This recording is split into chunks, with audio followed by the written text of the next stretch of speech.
Hi, everyone, and welcome back. I'm sure that you are all familiar with the case of Daniel Callihan. We have touched on this previously on my channel. Let me put up a photo of him, see if it rings any bells for you guys. This horrible person is the one that was responsible for the death of the Louisiana woman, and then he kidnapped her two children, her two daughters, and they took them up to Jackson, Mississippi, and one of them was found unalived. Well, he was in court today. Let me play you guys something really quick. Just bring you up to par on it. Okay, this video was done, uploaded 6 months ago. So that's how long it's taken to get him indicted in Louisiana. Tomorrow, two victims of a horrible LaRondre murder and kidnapping will be remembered as family, friends, and loved ones gather for a candlelight vigil for Callie and Aaron Brunette. Good evening and thanks for watching. I'm Devin Bartolotta. And I'm Sharice Gibson. Meanwhile, tonight we've learned new details about the crime and their accused killer, Daniel Callihan. Late this evening, we received a stack of documents from federal court. Emily Strahan brings us the latest, but we want to warn you, these details are disturbing. New details about the murder of a LaRondre mother and her daughter paint a gruesome scene. Federal court documents show that in an interview with law enforcement, 36-year-old Daniel Callihan admitted to killing 35-year-old Callie Brunette and her 4-year-old daughter, Erin. He told police that on Wednesday, June 12th, he stabbed Callie around 30 times in her LaRondre home and said it was something he had been thinking about doing for a while. After, Callihan says he drove her two young daughters across state lines. Police used Callahan's license plate to track the route and found security footage showing Callihan stopping at a McDonald's in Macomb, Mississippi, trying to change a tire. The girls can be seen in the back seat of the 2012 Chrysler, a full day before anyone knew they were missing. He then allegedly took the girls to this home on Boozier Drive in Jackson, Mississippi. During the interview, he told police he decided to kill one of the girls and keep the other alive as a, quote, sex slave. So there's a question of the indictment that was handed down by the grand jury in Tangipahoa and whether the prosecution of the murder of the young child, Aaron, will be based in Mississippi or based in Louisiana. The next day, Callihan's sister, Dixie Hemphill, told police she received a message from her brother saying he had done something bad and needed gas money. That afternoon, Callihan was arrested in Jackson. Neighbors told police they heard screaming in nearby woods where the older child and Aaron's body were found in a dirt pit. Amelia Strahan, WWL, Louisiana. So it's very confusing. You've got two trials. Well, you've got two people involved in this kidnapping. There was a lady that lived not far from the victim who was a part of this, who helped Callihan in some way, shape, or form.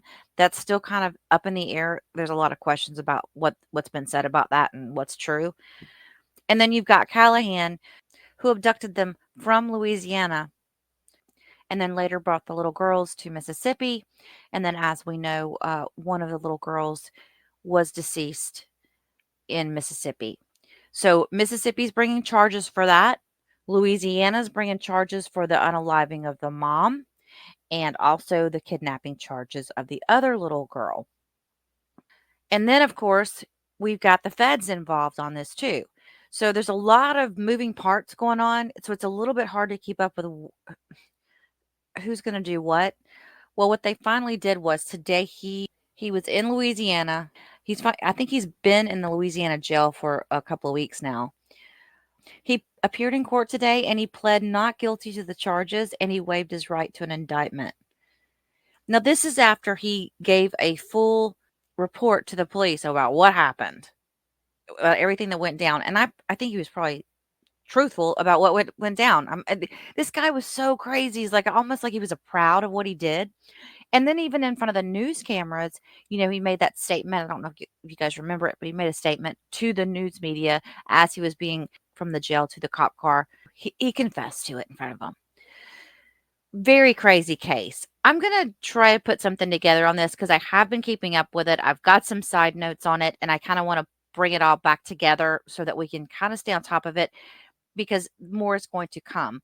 Let's listen in. Now, there's a news station, AN17 Local News, that they're out of Louisiana. They spoke with District Attorney Parole today. I'm probably saying his name wrong. So let's hear what he says about it. There's a hearing set in A-Mead, correct? I think we do have another hearing day with him at some point. I think today, as we speak, he was made an appearance in federal court and was arraigned down there and entered a plea of not guilty, is my understanding.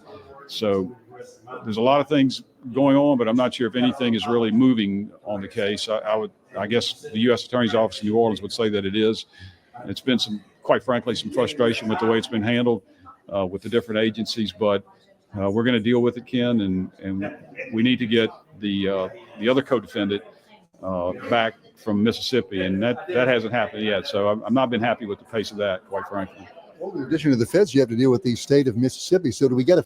So it sounds like they're having issues with working with Mississippi on this as well, which I was wondering if that was going to happen. But with these guys being sister states like they are, this can't be the first case they've dealt with like this. They've worked together before. So I don't know, maybe there's bad blood. Who knows? It's all political these days. A feel for where this case is likely to go? Well, I think it's going to go to some justice. It's just going to take a while, and I think, quite honestly, I feel like some of the players involved need to maybe let their ego take a check in the back seat. There you go. And let this thing get handled where it can be effectively and efficiently handled, and where it really should be handled, right here in the 21st in the Tangipahoa Parish, where it originated, where the people are from, where the victim's family is from, where the law enforcement agency who investigated and solved the case, where they're housed, and all those things, to me, make it a very simple answer in how it should be decided. Yeah, that sounds about all we're going to get on that one, you guys.